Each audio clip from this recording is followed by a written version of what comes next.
Bismillahirrahmanirrahim. Assalamualaikum warahmatullahi wabarakatuh. Alhamdulillahilladzi nahmaduhu wa nasta'inuhu wa nastahdihi wa natubu ilaih wa na'udzu billahi min shururi anfusina wa min sayyiati a'malina. May yahdihillahu fala mudilla lahu wa may yudlil fala hadiya lahu. Asyhadu an la ilaha illallah wahdahu la syarika lahu wa asyhadu anna Muhammadan 'abduhu wa rasuluhu la nabiyya wa la rasula ba'dahu. Fa inna asdaqal hadithi kitabullah wa khairul hadi hadi Muhammadin sallallahu alaihi wasallam wa syarrul umuri muhdatsatuha fa inna kulla muhdatsatin bid'ah wa kulla bid'atin dhalalah wa kulla dhalalatin finnar. Usikum wa nafsi bitaqwallah fa inna akramakum indallahi atqakum. Usikum wa nafsi bitaqwallah fa inna khairaz zadi taqwa. Qala Allah Ta'ala, a'udzu billahi minasyaitonir rajim. Ya ayyuhalladzina amanu taqullaha haqqa tuqatih wa la tamutunna illa wa antum muslimun. Wa qala ya ayyuhan nasu taqu rabbakum alladzi khalaqakum min nafsin wahidah wa khalaqa minha zawjaha wa batha minhuma rijalan katsiran wa nisaa'a wattaqullaha alladzi tasaaluna bihi wal arham innallaha kana 'alaykum raqiba. Wa qala ya ayyuhalladzina amanu taqullaha wa qulu qawlan sadida yuslih lakum a'malakum wa yaghfir lakum dhunubakum wa may yuti'illaha wa rasulahu faqad faza fawzan 'azima. Amma ba'd. Hadirin bapak-bapak dan ibu-ibu jamaah Masjid Al-Istiqamah yang dimuliakan Allah Subhanahu wa taala. Alhamdulillah kembali Allah Subhanahu wa taala mempertemukan kita insyaallah untuk sama-sama mengkaji perjalanan hidup Rasulullah Shallallahu Alaihi Wasallam, di mana al-khawajatullah dengan mengkaji perjalanan hidup beliau maka insya Allah akan semakin menjadikan kita mencintai beliau. Bukankah sering kita dengar tak kenal maka ta'aruf? Kalau sudah ta'aruf maka insya Allah akan menumbuhkan cinta al-khawajatullah. Dan kecintaan yang wajib dan harus ada dalam hati setiap orang yang beriman adalah cinta kepada Allah, cinta kepada Rasul, termasuk juga cinta kepada agamanya. Karena tiga hal ini adalah inti pertanyaan Allah kepada hamba di alam kubur. Nanti kita akan ditanya siapa Tuhanmu, siapa nabimu, dan apa agamamu. Orang-orang yang beriman, mengikuti Rasul, dan juga mereka ikhlas dalam mengerjakan agama, mereka akan mampu menjawabnya. Akan tetapi secerdas apapun orang tersebut, jenius apapun dia, kalau ternyata dia tidak menyembah Allah, tidak mengikuti Rasul, tidak beragama Islam, maka tidak akan bisa menjawabnya. Atau bahkan mungkin ada yang membawa contekan Bapak sekalian, sama tidak akan bisa menjawabnya. Karena urusan akhirat tidaklah sama dengan urusan dunia Bapak sekalian. Yang menjawab nanti adalah sesuai dengan amalan kita. Siapa yang mendapatkan kemudahan di alam kubur, maka setelahnya lebih mudah. Namun siapa yang mendapatkan kesulitan di alam kubur, maka setelahnya lebih sulit. Al-ikhwa'azanallah iyyakum. Kita sudah membahas sirah nabawiyah pada pertemuan yang lalu sampai baiat Aqabah, di mana Rasulullah Shallallahu Alaihi Wasallam mengambil perjanjian dari para sahabat radhiyallahu anhu yang mana mereka berada di Madinah dan mereka siap menolong Rasulullah SAW, menjaga beliau, melindungi beliau sebagaimana mereka menjaga dan melindungi keluarga, ya baik itu anak ataupun istri. Alhamdulillah. Akhir-akhir ini kita mendengar seorang anak yang meninggal dunia karena menjaga kehormatan keluarganya. Maka sesungguhnya hal seperti itu adalah hal yang sangat mulia. Sehingga Rasulullah SAW juga menyatakan man qutila duna ahlihi fahuwa syahid. Siapa yang terbunuh karena menjaga kehormatan keluarganya, maka dia syahid. Masyaallah. Jangan sampai juga kita kalah itu ya dengan beliau ini masih kecil, ternyata mampu menjaga kehormatan keluarganya. Dan juga Rasulullah menyatakan siapa yang tidak memiliki sifat cemburu terhadap keluarganya, maka tidak akan masuk surga. Maksud tidak memiliki sifat cemburu itu membiarkan anggota keluarganya mengerjakan perbuatan dosa. Ya, kan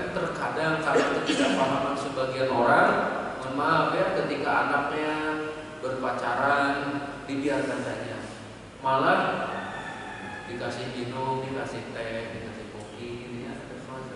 Nah, dalam Islam itu sebenarnya kan tidak ada pacaran. Boleh pacaran kalau sudah akad nikah, Bapak sekalian.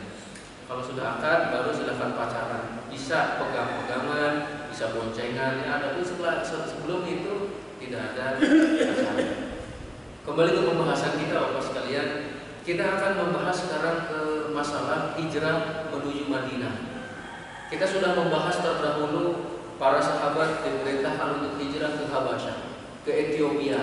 Ya, hijrah yang pertama, kemudian hijrah yang kedua, kemudian mereka kembali lagi ke Mekah. Walaupun nanti ada sebagian sahabat yang tetap tinggal di Ethiopia tersebut. Nah, ternyata para sahabat semakin mendapatkan tekanan dari orang-orang kafir Quraisy. Sampainya kejadian Baiat Aqabah itu pun, maka apa yang didapatkan oleh para sahabat semakin menjadi-jadi juga.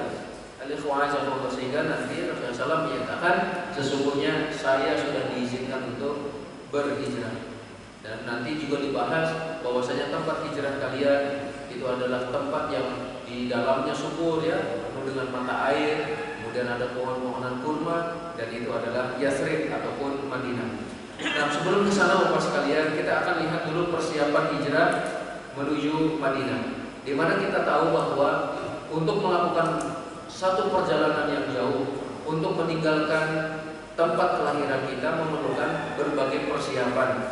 Karena itulah Rasulullah SAW mempersiapkan persiapan itu minimal, kata beliau, ya. Yang pertama adalah mempersiapkan kepribadian al-muhajirin, dan yang kedua mempersiapkan tempat hijrah. Dipersiapkan dulu personil yang akan hijrah, di tempat keimanannya, dipersiapkan mentalnya, kemudian juga diperkuat keimanannya. Nah, kemudian yang kedua dipersiapkan tempat hijrahnya. Ini nanti insya Allah kita akan ambil pelajaran darinya. Nah, yang pertama Bapak sekalian, Rasulullah SAW mempersiapkan kalangan muhajirin, orang-orang yang akan hijrah. Bapak sekalian, hijrah bukanlah seperti rekreasi ataupun tamasya, jalan-jalan, ya, cuci mata katanya, ya, ataupun juga menghilangkan kepenatan, itu ada Allah. Tidak sama seperti itu. Akan tetapi hijrah adalah meninggalkan tempat kelahiran, kemudian juga tempat perkembangan dirinya dari masa kecil, dan ini adalah sesuatu yang tidak mudah. Kemudian meninggalkan kerabat, ya, sanak, family dan sebagainya. Termasuk akan meninggalkan tempat usaha yang selama ini sudah dirintisnya, mungkin selama ini juga sudah mulai berkembang, bahkan sudah maju dan berhasil. Ternyata ada perintah untuk hijrah, tinggalkan semuanya. Coba Bapak sekalian, apa yang akan ada dalam hati kita kalau kita diperintahkan seperti itu? Mungkin kita anggaplah bapak-bapak di sini sudah tinggal di Bangun Reksa ini puluhan tahun, punya usaha di sini pun sudah berkembang, sudah besar, tiba-tiba harus pindah. Kalau ditambah juga punya keluarga, punya yang lainnya. Nah, ini adalah gambaran bagaimana para sahabat terdahulu harus mempersiapkan hal itu, harus rela itu Bapak sekalian. Memang berat, tapi ini adalah perintah Allah. Ini juga adalah perintah Rasulullah SAW, dan ini juga adalah tuntutan iman. Karena di Mekah sudah tidak mungkin kita akan terus menetap di sini.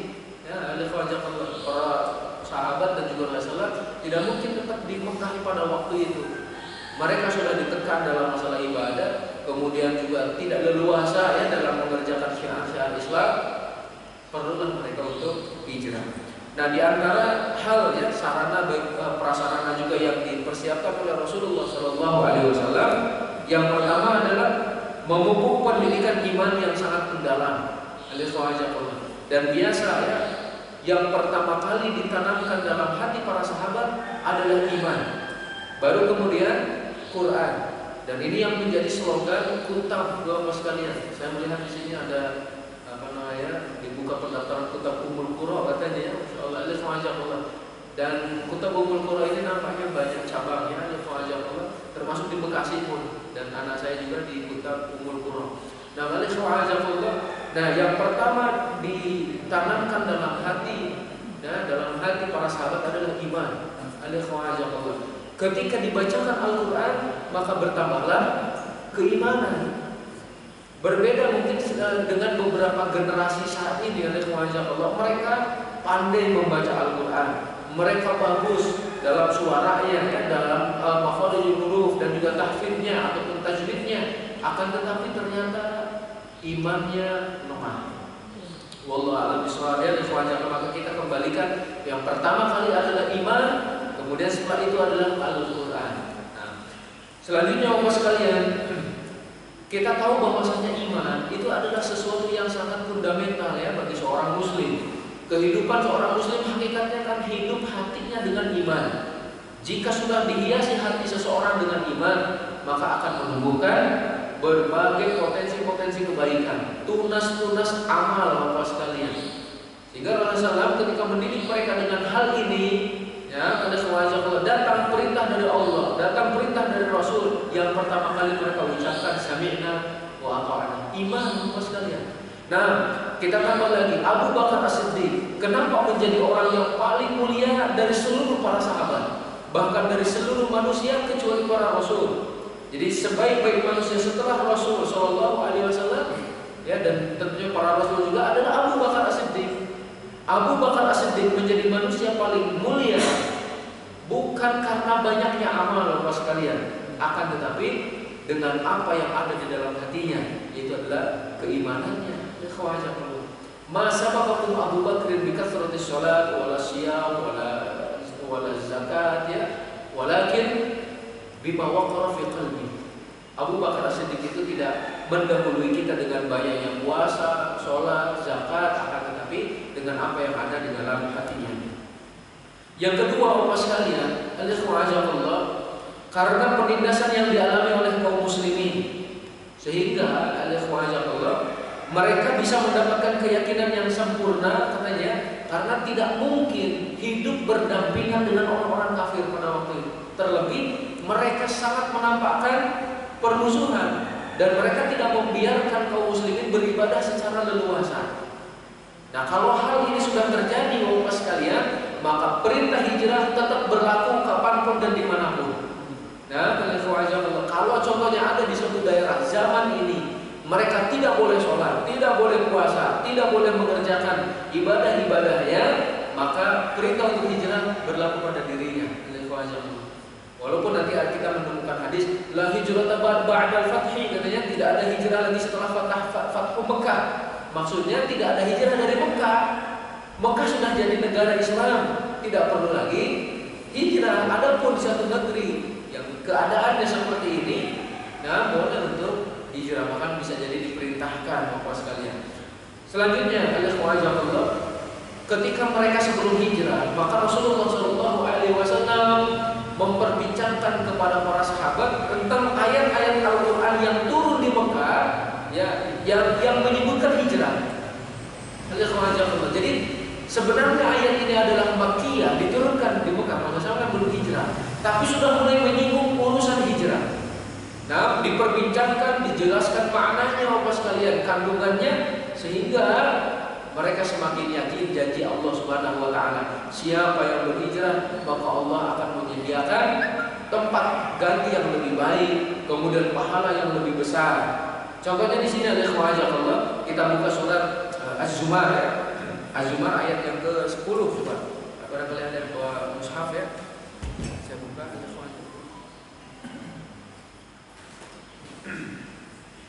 Az-Zumar, surat yang ke-39 ayat yang ke-10. A'udzu billahi minasyaitonir rajim. Qul ya ibadilladzina amanu taqu rabbakum lilladzina ahsanu fi hadhihi dunya hasanah wa ardullahi wasi'ah innama yuwaffas sabiruna ajrahum bighairi hisab. Katakanlah wahai Muhammad, wahai hamba-hambaku yang beriman, bertakwalah kepada Tuhanmu. Bagi orang-orang yang berbuat baik di dunia ini akan memperoleh kebaikan, dan bumi Allah itu luas, hanya orang-orang yang bersabarlah yang disempurnakan pahalanya tanpa batas. Perintah iman, kemudian takwa, kemudian diingatkan untuk berbuat baik, Bapak sekalian, dan Allah menyebut bahwasanya bumi Allah itu luas. Nah, ini yang mulai memberikan isyarat, bumi Allah luas. Kalau di sini kalian sudah ditindas, tidak lagi leluasa mengerjakan ibadah, maka di Madinah sebagai tempat yang pas untuk berhijrah ataupun secara umum disebutkan bahwa bumi Allah itu luas. Dimanapun kalian berada, maka sesungguhnya itu adalah milik Allah Subhanahu wa Ta'ala. Setelah membacakan ayat-ayat yang mulai menyinggung bumi Allah itu luas, ya, jika kita bisa pergi ke sana dan leluasa beribadah di dalamnya, maka Rasulullah SAW pun membacakan kepada mereka ayat yang diturunkan berkenaan dengan Ashabul Kahfi. Ashabul Kahfi kita tahu adalah para pemuda dan para sahabat yang beriman kepada Rasulullah SAW pada waktu itu para pemuda. Yang paling tua, siapa yang paling tua Mas kalian dari para sahabat? Abu Bakar As-Siddiq. Abu Bakar As-Siddiq itu adalah sahabat yang sangat tua, gitu ya, yang paling tua, paling senior. Usianya beda 3 tahun dengan Rasulullah SAW. Kalau Rasulullah diangkat menjadi Rasul 40, maka beliau 37 tahun. Itu yang paling tua. Lalu kita tahu Ali bin Abi Thalib masuk Islam usia 10 tahun. Utsman bin Affan sekitar 27 tahunan. Umar bin Khattab seperti itu ya. Utsman bin Affan sekitar 30 tahun masuk Islamnya. Kemudian Umar bin Khattab sekitar 27 tahun. Kemudian Hamdalah yang pada waktu di Madinah ini, beliau di Madinah kemudian ada panggilan untuk berjihad, beliau langsung ikut jihad padahal baru nikah. Malam itu adalah malam pertamanya beliau. Beliau ikut berjihad dalam keadaan junub. Meninggal pada waktu itu, dimandikan oleh malaikat. Sampai Rasulullah bertanya kepada para sahabat, kepada keluarganya, kenapa Hamdalah sampai dimandikan oleh malaikat? Dijelaskan oleh istrinya, dia dalam keadaan junub, belum sempat mandi, belum langsung terjun perang. Berapa usianya pada waktu itu, Bapak sekalian? 20 tahun. 20 tahun coba lihat. Jadi rata-rata para sahabat pada waktu itu adalah masih muda. Makanya Rasulullah SAW membacakan kepada mereka ayat yang berkaitan dengan Ashabul Kahfi. Mereka adalah para pemuda yang beriman kepada Rabbnya. Mereka siap dan rela meninggalkan tempat kelahirannya demi membela akidahnya. Insyaallah. Mereka bukan dari satu keluarga. Mereka dari berbagai keturunan, dari berbagai keluarga, mereka kumpul di gua tersebut. Maka setelah dibacakan ayat tersebut, semakin menambahkan keimanan para sahabat terhadap Allah, terhadap Rasul, dan juga terhadap janji-janji Allah dan juga janji Rasul Shallallahu Alaihi Wasallam. Maka di sini pun Bapak sekalian, pentingnya kita membaca perjalanan hidup orang-orang soleh terdahulu.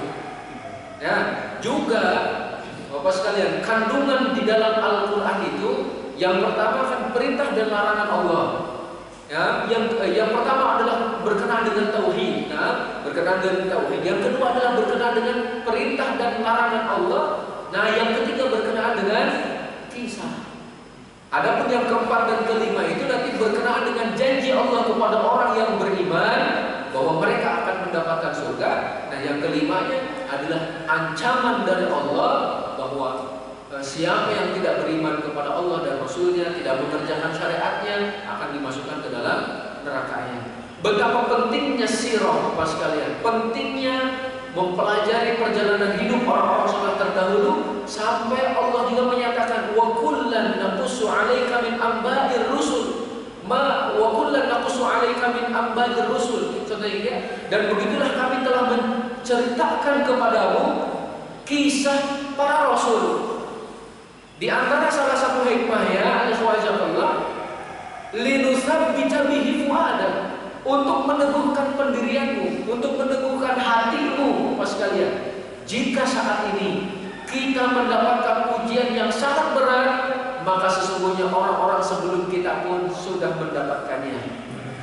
Kalau saat ini kita mendapatkan ujian berupa kezaliman contohnya, maka Ashabul Kahfi pun dizalimi.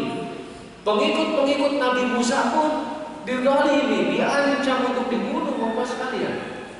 Jadi untuk meneguhkan pendirian kita, bacalah kisah-kisah, dan sebaik-baik kisah adalah kisah yang Allah sebutkan di dalam Al-Quran. Nahnu naqussu 'alaika ahsanal qasas. Kami menceritakan kepadamu sebaik-baik kisah. Di dalam surat Yusuf Allah langsung menyebutkan ahsanal qasas, sebaik-baik kisah. Tapi pada hakikatnya seluruh kisah yang Allah sebutkan dalam Al-Quran itu adalah sebaik-baik kisah Bapak sekalian.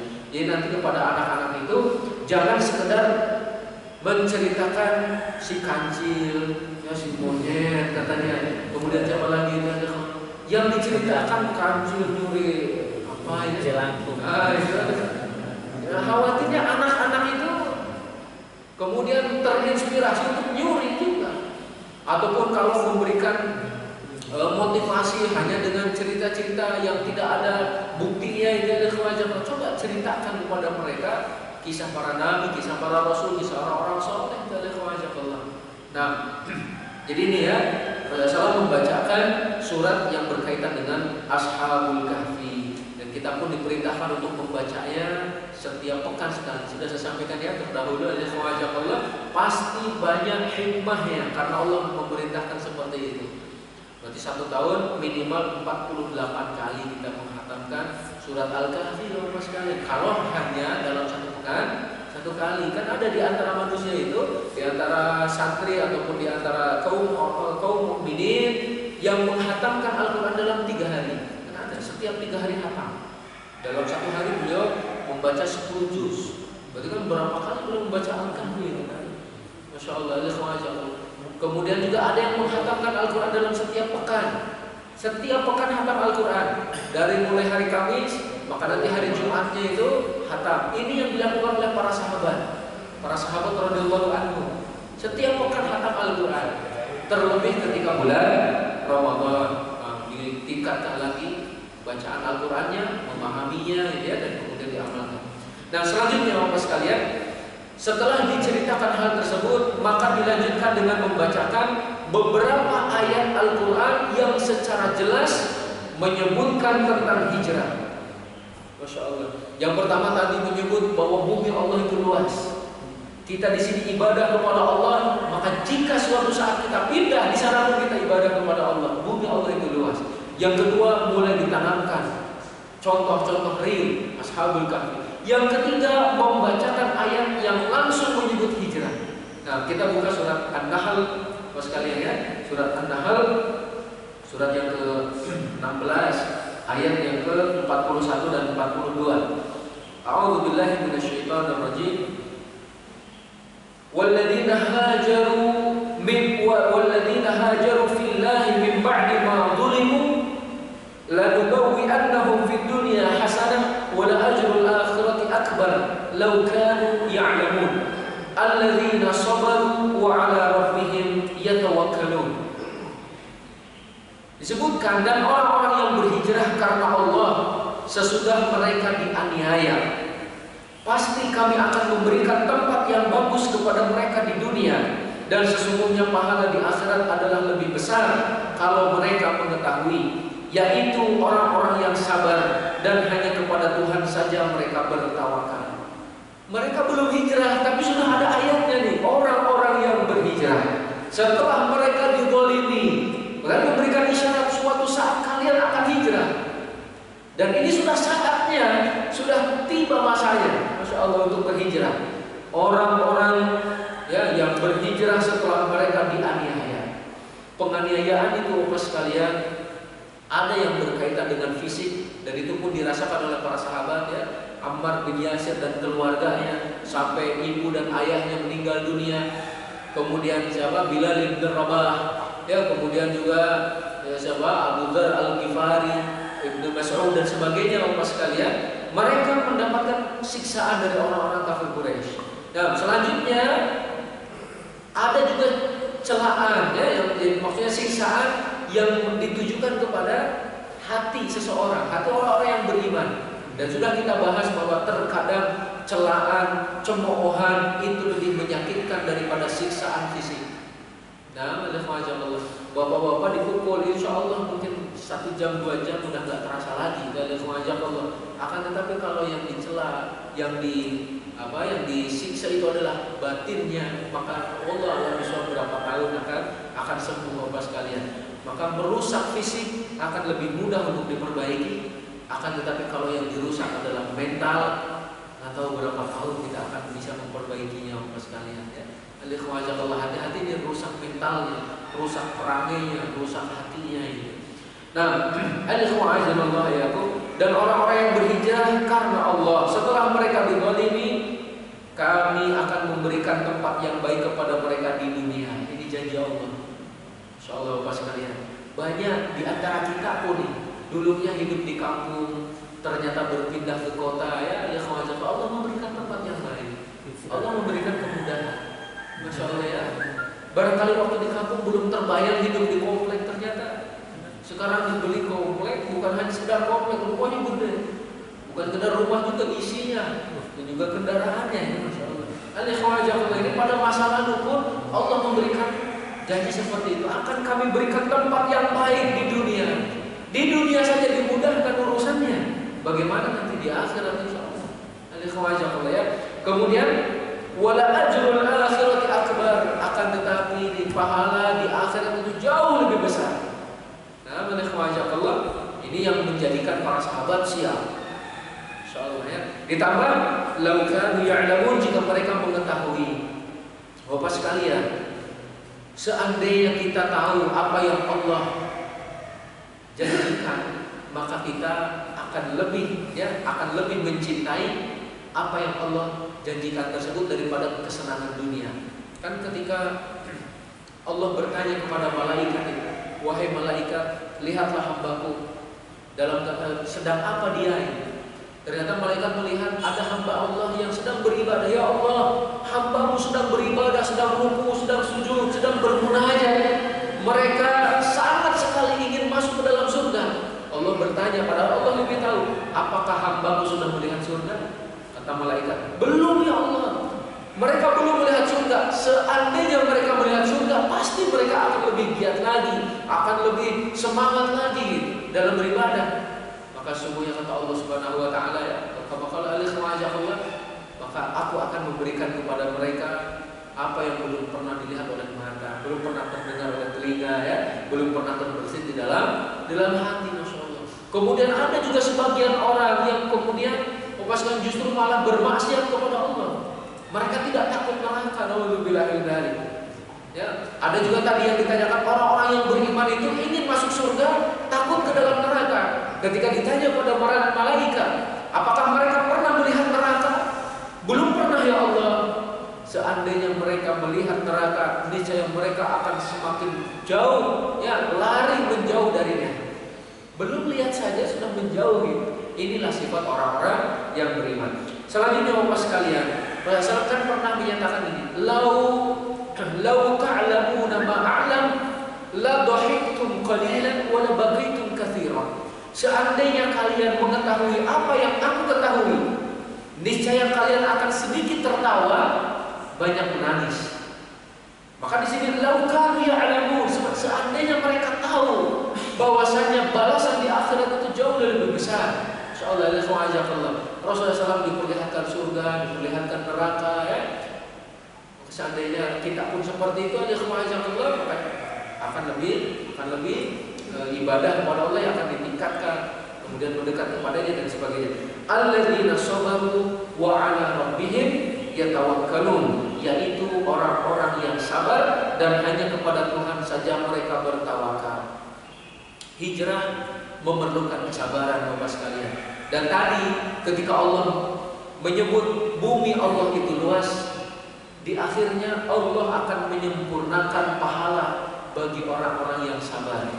Sabar dalam ayat ini pun sabar, perjalanan yang akan kalian tempuh begitu jauhnya, melelahkan, ya, perlu bekal yang cukup, ditambah kalian tidak akan kembali lagi ke tempat kelahiran kalian. Masya Allah. Tidak akan kembali lagi ke Mekah Bapak sekalian. Jadi nanti para sahabat yang sudah hijrah ke Madinah, tidak ada yang kembali ke Mekah walaupun sudah menjadi Darul Islam, sudah penaklukan kota Mekah, mereka tidak ada yang kembali lepas sekali. Nah, al-ikhwa'azanallahu yakum alladzina sabaru wa 'ala rabbihim yatawakkalun. Ditambah dengan tawakal, sabar dan tawakal.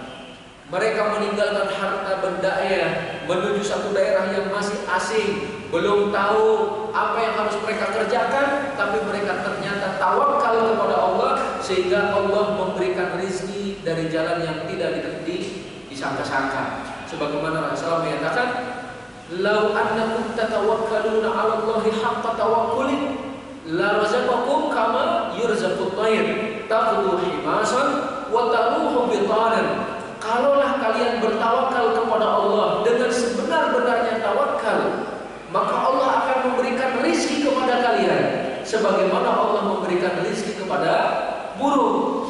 Pergi di pagi hari dalam keadaan lapar, pulang di sore hari dalam keadaan kenyang. Abdurrahman bin Auf meninggalkan kekayaannya waktu di Mekah itu, pergi ke Madinah. Di Madinah tidak punya kekayaan, ditawari oleh Sa'ad ya Ibn Mu'adz itu ataupun Sa'id bin Rabi' dia, bahwa saya adalah orang yang paling kaya, kata beliau. Hartaku setengahnya untukmu, wahai Abdurrahman bin Auf. Saya pun punya banyak istri, pilih yang paling cantik.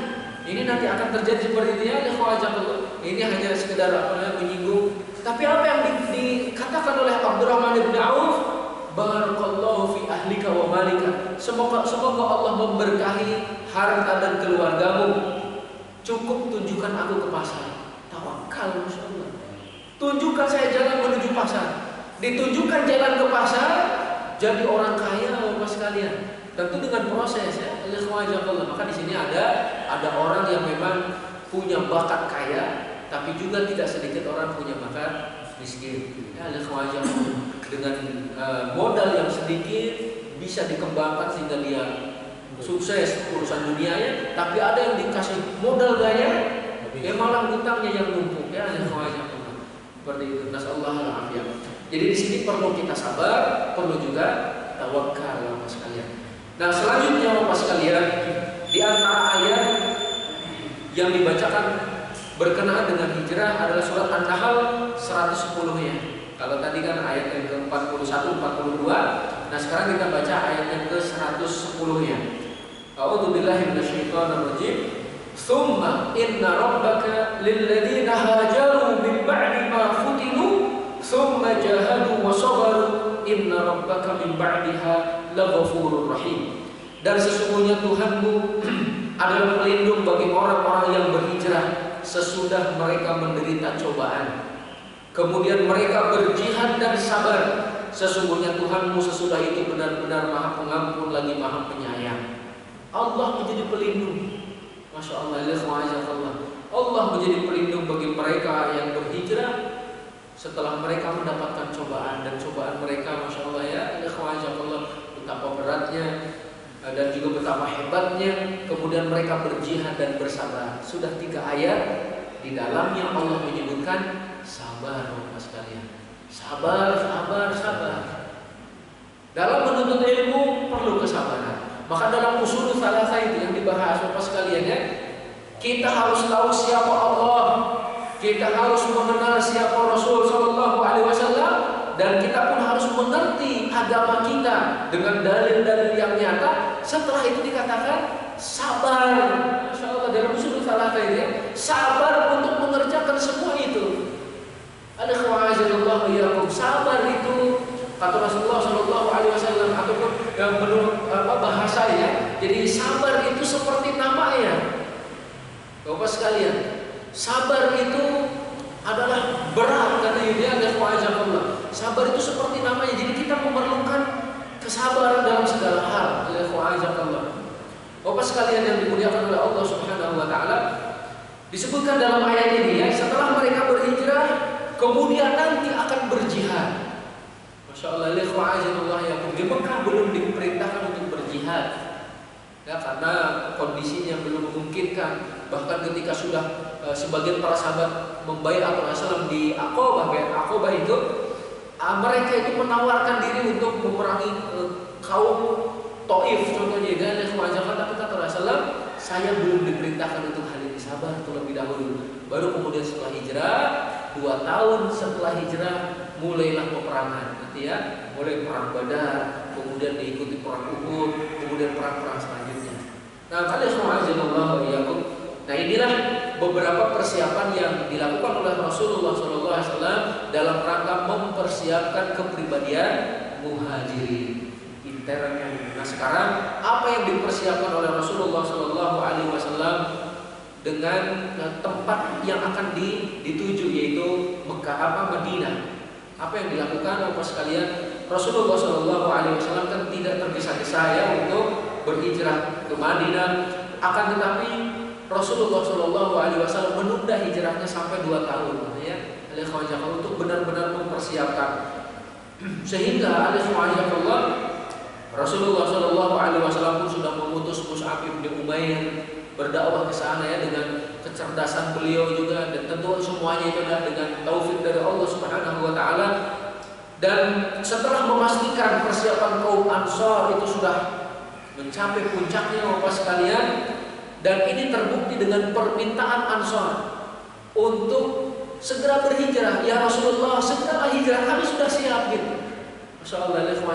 Ini juga memberikan pelajaran kepada kita perlunya Bapak sekalian mempersiapkan personil yang sudah siap menjadi penolong bagi agama ini, itu Ansor.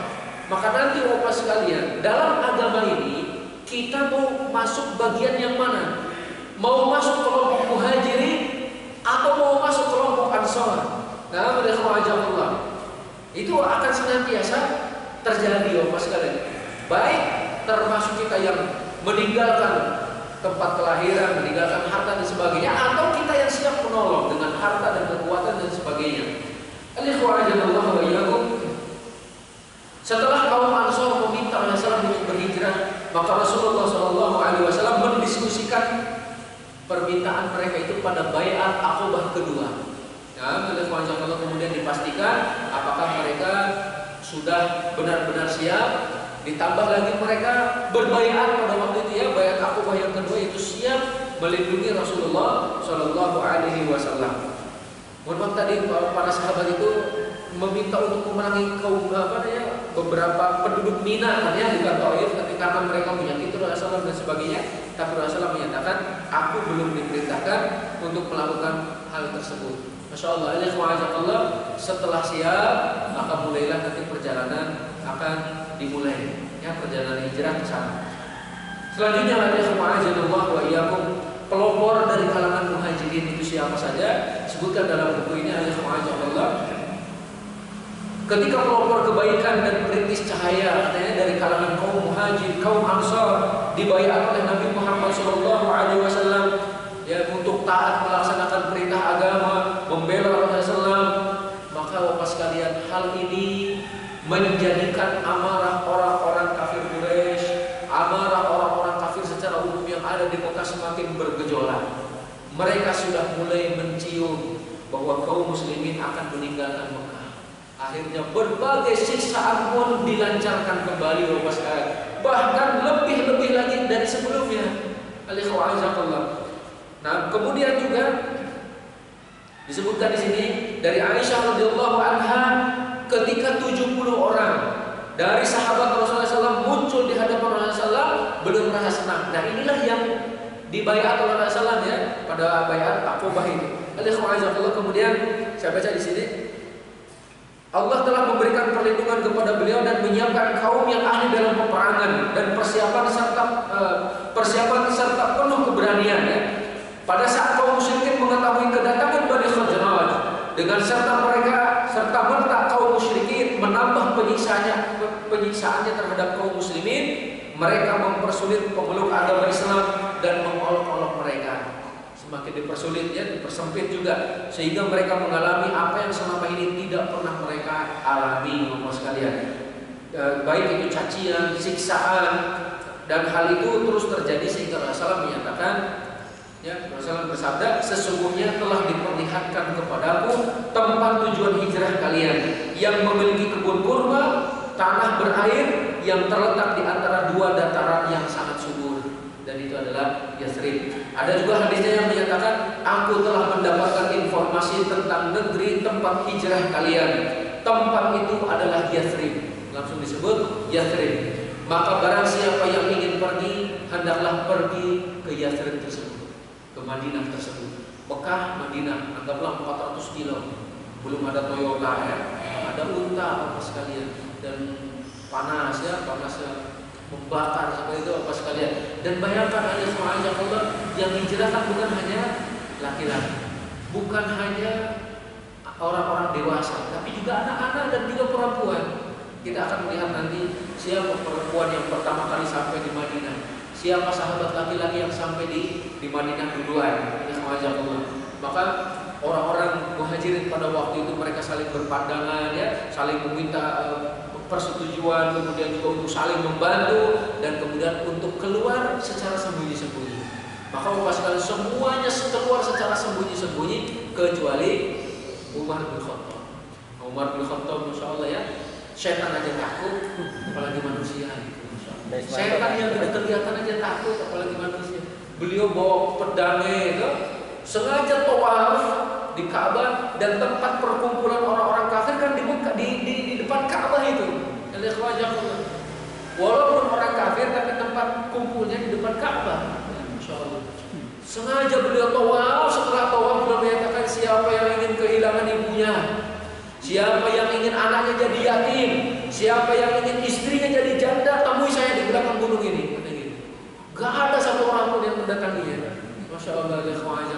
Nah saat ini kita perlu sosok seperti Umar bin Khattab. Lalu nih Bapak sekalian, para sahabat Rasulullah SAW berangkat ke Madinah, dan yang pertama kali sampai di sana adalah Salamah bin Abdul Asad. Ini Salamah bin Abdul Asad, para sahabatnya, disusul oleh Amir ibn Rabi'ah bersama istrinya. Nah istrinya yang bernama Laila binti Abu Hasmah. Beliau adalah wanita pertama yang sampai di Madinah dari kalangan muhajirin. Masya Allah ya, Laila binti Hasmah. Kemudian dilanjutkan dengan beberapa sahabat sebagai utusannya. Kemudian mereka tinggal dengan kaum Ansor. Di dalam rumah mereka diperlakukan seperti keluarga mereka. Bahkan kaum Ansor mendahulukan muhajirin daripada keluarga-keluarganya. Nanti akan dibahas itu, Masya Allah. Kaum Ansor memberikan perlindungan, pertolongan. Kemudian Salim, pembantu Abu Hudzaifah, menjadi pemimpin kaum muhajirin di Kuba. Sebelum sampai di Madinah, di Masjid Kuba, kita tahu ya, ada masjid di sana. Kemudian juga mereka menunggu kedatangan Rasulullah SAW. Mereka sampai dulu di Kuba. Ketika kaum muslimin hendak keluar menuju tempat hijrah yaitu Madinah, orang-orang Quraisy memarahi mereka. Memerangi, mengamuk kepada para pemuda yang ingin keluar hijrah menuju Madinah. Bahkan disebutkan ya, ada sekelompok orang dari kalangan Ansor yang telah menghadiri baiat kedua dengan Rasulullah SAW. Mereka sudah kembali ke Madinah. Ketika bertemu dengan para sahabat yang hijrah di Kuba, ini ya, tadi kan ada Ansor yang berbaiat kepada Rasulullah, pulang ke Madinah, bertemu dengan sahabat yang hijrah, balik lagi mereka ke Mekah. Ya Masya Allah, ke Mekah menemui para sahabat yang akan hijrah di sana, dan mereka adalah orang-orang Ansor yang berhijrah katanya. Jadi mereka sebenarnya dari Madinah, tapi karena balik lagi ke Mekah ingin membantu para sahabat, mereka balik lagi ke Madinah, sehingga dianggap mereka pun adalah orang-orang Ansor tapi yang berhijrah. Masya Allah. Mereka adalah Zakwan ibn Abdul Qais, Wahab ibn Kildah, Al-Abbas ibn Nablah, ya, Ziyad ibn Labib. Semua kaum muslimin pergi ke Madinah. Tidak ada yang tersisa di Mekah Bapak sekalian, kecuali 3 orang. Sudah bersih Madinah, Mekah pada waktu itu. Ya, kaum muslimin sudah berhijrah, tersisa 3 orang. Satu, siapa? Rasulullah SAW. Kedua, Abu Bakar. 3, Ali bin Abi Thalib. Masya Allah. 3 orang ini tersisa karena memang mereka nanti hijrahnya terakhir ya, Allah. Dan ada yang menyatakan juga tersisa adalah orang-orang yang sakit, orang-orang yang gila katanya, atau orang-orang yang tidak berdaya untuk ikut berhijrah ke Madinah. Bapak sekalian, semuanya sudah berangkat ke sana. Nah, selanjutnya Bapak sekalian, Berbagai upaya orang-orang Quraisy menghadang dan memerangi kaum Muhajirin. Mereka tahu mereka akan hijrah, apa yang diupayakan dan dilakukan oleh orang-orang Quraisy. Jadi Bapak sekalian, pelajarannya, orang-orang kafir itu tidak akan pernah berhenti memerangi kita dan melakukan berbagai cara untuk menghalangi kita dari agama kita. Itu yang harus kita pahami Bapak sekalian. Kalau ada orang Muslim menganggap dirinya tidak punya musuh, keliru. Ya, atau jika ada seorang Muslim menganggap bahwa saat ini kita sedang tidak dalam keadaan perang, tanda kutip perangnya itu, keliru juga. Saat ini kita sedang perang Bapak sekalian, cuman perangnya perang pemikiran, ghazwul fikri. Kita sekarang sudah dijauhkan dari Al-Quranul Karim dengan adanya gadget, contohnya ya, adanya Facebook, adanya Twitter, adanya WhatsApp. Kan berapa banyak orang yang setiap saat melihat saja terus ininya, tidak mau ketinggalan. Kalau ketinggalan HP-nya ini di rumah, balik lagi. Masya Allah, tidak pernah menanyakan mushaf Al-Quran ini ketinggalan, ataupun tidak pernah merasa sedih, saya hari ini belum baca Al-Quran ini. Tapi mereka akan sabar untuk membaca WhatsApp satu persatu, ya, Masya Allah. Mereka membaca pesan dari makhluk, tapi tidak membaca pesan dari Khaliq, yaitu Allah Subhanahu wa Ta'ala. Dan juga kaum muslimin mulai dijauhkan dari ulama, contohnya, atau mulai dijauhkan dari masjid, mulai dijauhkan dari sumber-sumber ilmu yang akan mendatangkan hidayah. Bukankah ini adalah propaganda orang-orang kafir untuk menjauhkan Islam ataupun kaum muslimin dari agamanya, Bapak sekalian? Maka sadari ini, kita sedang berada dalam ghazwul fikri. Berapa banyak anak-anak kaum muslimin yang lebih siap ataupun lebih rela berbusana ala barat daripada berbusana muslim dan juga muslimah, Bapak sekalian. Kalau kata penyanyi itu ya, baca koran katanya menjadi kebutuhan, baca Al-Quran hanya sekedar perhiasan katanya. Bahkan ada mushafnya itu yang dijadikan jimat. Maksudnya adalah hanya sekedar dipajang gitu sampai berdebu, ya, tidak pernah disentuh. Insyaallah ini kan satu hal yang keliru. Bapak sekalian, dulu saya masih ingat orang-orang musyrik Quraisy melakukan berbagai makar untuk menghentikan dakwah Rasul. Nah, sekarang mau hijrah, apa makar mereka? Nah, yang pertama Bapak sekalian, mereka berusaha untuk memisahkan antara suami, istri, dan anak. Satu keluarga, iman semuanya, ikut Rasul, mau hijrah semuanya, tapi oleh orang-orang kafir dipisahkan semuanya. Suaminya, istrinya, anaknya. Kita lihat cerita yang Bapak sekalian, yang menceritakan di sini adalah Ummul Mukminin Ummu Salamah Hindun binti Abi Umayyah. Pada waktu itu beliau kan masih bersuamikan Abu Salamah, ya. Beliau menceritakan, tatkala Abu Salamah memutuskan untuk hijrah ke Madinah, beliau menuntun untanya, kemudian menaikkan aku ke atas punggung unta dan membawa anakku Salamah bin Abi Salamah ke dalam pangkuanku. Selanjutnya kami keluar dengan menunggang unta. Tatkala orang-orang dari Bani Mughirah ibni Abdullah ibni Amr ibni Makhzum melihat kami, mereka langsung menghadang seraya berkata, jika dirimu saja, maka kami tidak kuasa untuk mencegahnya. Namun bagaimana dengan sahabat kami ini, yaitu Ummu Salamah, yang berasal dari Bani Mughirah? Kami tidak akan membiarkan engkau membawanya meninggalkan negeri ini. Maka Ummu Salamah pun diturunkan, Bapak sekalian, dari kendaraannya dia, melepaskan tali kekang unta dari tangan suaminya dan mengambil Ummu Salamah dengan paksa. Ini Bani Mughirah, diambil istrinya, sekarang suaminya, ya, dan anaknya.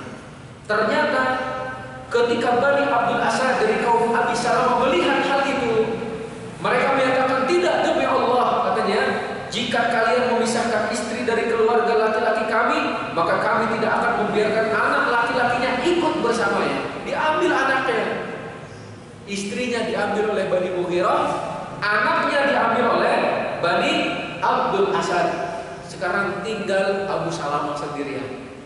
Setelah dipisahkan dari anak dan istrinya, apakah Abu Salamah mengurungkan niatnya untuk hijrah? Ternyata tidak, Bapak sekalian. Beliau tetap hijrah walaupun berpisah dengan anak dan istrinya. Diceritakan lagi, Bapak sekalian, mereka saling memperebutkan anakku Salamah hingga mereka bisa melepaskan tangannya. Biasa ya, Allah, antara Abu Salamah dengan anaknya, namanya orang tua kan, perebutan karena mereka kan banyak juga, akhirnya bisalah direbut secara paksa itu Allah. Sedangkan Ummu Salamah tertahan di Bani Mughirah dan berangkatlah Abu Salamah ke Madinah. Masya Allah, coba bayangkan ya, kita mau hijrah, istri ditangkap, diambil, anak juga ditahan, tinggal sendirian, gimana? Tapi Abu Salamah tetap berangkat. Ummu Salamah melanjutkan, sejak saat itu aku telah terpisah dengan suami dan anakku, kata beliau. Setiap hari aku pergi keluar ke pinggir sungai untuk duduk di sana. Di tempat itu aku terus menangis hingga menjelang malam. Kebiasaan tersebut aku lakukan kurang lebih selama 1 bulan. Hingga ada seorang laki-laki dari kaum pamanku yang melewatiku, yaitu salah seorang Bani Mughirah. Ia melihat kondisiku dan merasa kasihan terhadapku. Lalu ia berkata kepada Bani Mughirah, mengapa kalian tidak membiarkan wanita yang miskin ini pergi? Kalian telah memisahkan dirinya dengan suami dan anaknya. Ya, kemudian mereka berkata lagi, jika engkau ingin, susulah suamimu, katanya. Lalu pada waktu itu Bani Abdul Asad mengembalikan anaknya kepada Ummu Salamah. Nah, sekarang sudah berdua, antara ibu dengan anaknya, tapi terpisah dengan suaminya. Apa yang dilakukan oleh beliau? Ternyata beliau berangkat menuju Madinah. Wanita dengan anaknya berangkat menuju Madinah, menaiki untanya itu. Nah, ketika itu ada anaknya diletakkan di pangkuannya, mungkin masih kecil ya, seperti itu. Allah kemudian menyusul suaminya di Madinah, dan ternyata tidak ada satu orang pun katanya yang menemaninya. Bayangkan ya, ada Allah, gelap gulita pada waktu itu, tidak ada penerangan. Masya Allah, cuaca yang begitu ekstrim. Kalau siangnya panas, kalau malamnya dingin itu, Masya Allah. Kalau sudah ada badai debu juga bagaimana itu. Tapi inilah pengorbanan seorang muslimah, Masya Allah, untuk berhijrah bersama Rasulullah. Beliau lagi kemudian beliau ini menceritakan lagi ya, Ummu Salamah ini, beliau bergumam, apakah engkau bisa bertemu dengan seseorang yang akan mengantarkanmu? Jadi dia seperti bertanya-tanya dalam hatinya, kira-kira ada nggak yang mau nganterin saya gitu? Ada wanita dan anaknya. Tapi kemudian ada Allah ketika di Tan'im, ya di Tan'im, beliau bertemu dengan Utsman bin Talha bin Abi Talha. Utsman bin Talha bin Abi Talha, saudara Bani Abdiddar, dan beliau pada waktu itu masih kafir. Orang ini masih kafir ya Bapak sekalian. Beliau baru masuk Islam sekitar Fathu Makkah itu ya. Wallah alam, nanti kita lihat. Allah, beliau bertanya, hendak kemanakah engkau wahai putri Abu Umayyah? Kata beliau, saya mau menyusul suamiku ke Madinah. Maka Utsman bin Talha bin Abi Talha ini mengatakan, apakah tidak ada seseorang pun yang menemanimu? Kata beliau, tidak ada. Kemudian beliau ya Utsman mengatakan, tidak demi Allah ya. Ummu Salamah menyatakan, tidak ada yang menemaniku kecuali Allah dan anakku ini, kata Ummu Salamah. Maka kemudian Utsman menyatakan, demi Allah, wanita sepertimu tidak boleh dibiarkan sendirian, biar saya temenin, kata beliau. Akan tetapi Bapak sekalian ya, di sinilah kita harus hati-hati bahwasanya Utsman bin Talha walaupun menemani beliau menjaga kehormatannya. Nah, pada semua Allah, jika dikhawatirkan nanti ada orang-orang munafik ya yang kemudian menghembuskan fitnah ataupun juga merubah sejarah dengan menyatakan melakukan perbuatan yang tidak selayaknya ya. Tidak, Bapak sekalian, beliau sangat menjaga kehormatannya. Sehingga ada semua Allah, beliau pun mengambil alih tali kekang unta Ummu Salamah, kemudian berangkat menemani perjalanannya sampai Madinah. Bapak sekalian, ada khawajah ini saya bacakan saja biar tidak ada yang keliru. Ada khawajah Allah. Kata beliau, demi Allah, aku belum pernah sama sekali bersahabat dengan seorang laki-laki Arab yang lebih mulia dari dirinya. Apabila sampai di suatu tempat, ia mengikat untaku kemudian menjauh. Mungkin untuk istirahat ya, diikat itu menjauh. Nah, kemudian apabila tiba di suatu tempat lagi, ia memperlambat untaku, kemudian menurunkan aku. Maksudnya diderungkan meniru untanya itu untuk menderung gitu ya, biar beliau bisa turun di atas Allah. Kemudian dia mengikat onta di suatu pohon, lalu ia mendekati sebuah pohon dan membaringkan tubuhnya di bawah pohon tersebut. Dia istirahat di tempat yang lain di atas Allah. Ketika hendak melanjutkan perjalanan, ia mendekati untaku dan menuntunnya ke arahku. Dituntun, kemudian seperti tadi ya, dimudahkan agar dia bisa naik Bapak sekalian. Dan dia pun menjauh, kemudian menyatakan silahkan naik. Allah khawatir barangkali terbuka sedikit auratnya dan sebagainya, silahkan naik. Beliaunya akan menjauh ya. Kemudian setelah itu barulah melanjutkan perjalanannya. Beliau menuntun untanya sampai hingga di tempat lain. Demikianlah seterusnya dia lakukan hingga sampai di Madinah. Ketika sudah sampai di Bani Amr bin Auf di Kuba, beliau menyatakan suamimu ada di daerah sini. Ya, Allah, masuklah ke desa ini dengan berkah Allah. Kemudian Utsman bin Talha ini langsung pulang ke Mekah. Insyaallah Allah. Ini mulianya Utsman bin Talha sebelum masuk Islam. Ini adalah gambaran perilaku orang-orang kafir Quraisy terhadap sahabat yang akan hijrah ke Madinah. Berusaha menggagalkan, tapi keimanan sudah menghunjam dalam hatinya sehingga mereka tetap melakukan perjalanan itu. Nah, yang kedua yang dilakukan oleh orang-orang Quraisy, masih berapa menit?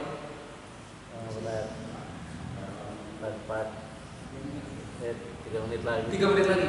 Nah, yang kedua, mereka melakukan perampasan Bapak sekalian. Jadi yang tadi memisahkan antara suami, istri dan anak, maka yang kedua mereka melakukan perampasan. Dirampas hartanya Bapak sekalian. Contohnya siapa itu? Suhaib ya, Suhaib Ar-Rumi. Beliau kan berhijrah, tapi ketika di pertengahan jalan dicegat itu. Kalau kamu hijrah, maka kami nggak rela katanya, karena dulu kamu masuk ke negeri ini dalam keadaan miskin. Sekarang kamu sudah kaya. Apakah kamu akan membawa seluruh kekayaanmu? Kami nggak rela. Ya. Maka kata Suhaib Ar-Rumi, sudah kalau begitu saya tinggalkan seluruh kekayaanku dan biarkan saya hijrah. Akhirnya orang-orang kafir Quraisy menyatakan, nah kalau seperti itu bolehlah. Seluruh kekayaannya ditinggalkan, termasuk budak-budak yang dimilikinya ditinggalkan. Beliau pergi hijrah, Masya Allah. Sesampainya di Madinah, Rasulullah SAW menyatakan, Rabbihal bai' Aba Yahya. Perniagaan yang dilakukan oleh Abu Yahya itu Suhaib Ar-Rumi sangat-sangat menguntungkan. Padahal belum bawa apa-apa, Masya Allah. Begitu juga dengan makar orang-orang kafir terhadap kita saat ini bisa jadi seperti itu ya. Mungkin dengan merubah hukum-hukum agraria dan sebagainya ya. Allah alam besar. Dan selanjutnya juga ada yang berusaha untuk menahan, namanya di sini ditahan. Jadi nanti ada sahabat yang memang ditahan oleh orang-orang kafir Quraisy sehingga tidak bisa berhijrah, tapi kemudian ujung-ujungnya mereka pun bisa berhijrah. Nah, inilah barangkali yang saya sampaikan dalam kesempatan kali ini untuk sekalian berkenaan dengan upaya orang-orang kafir Quraisy menghalangi hijrahnya para sahabat ke Madinah. Semoga ada manfaatnya. Kalau ada yang kurang jelas, jika bisa saya jawab. Kalau tidak, saya jadikan PR insyaallah.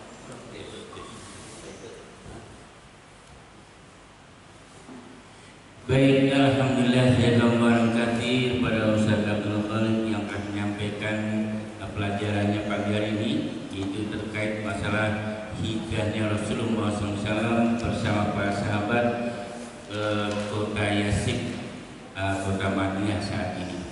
Banyak hal yang kita dapatkan, tentunya semuanya akan menjadikan pelajaran untuk kita semua. Langsung saja sesi tanya jawab 1, 2, 3.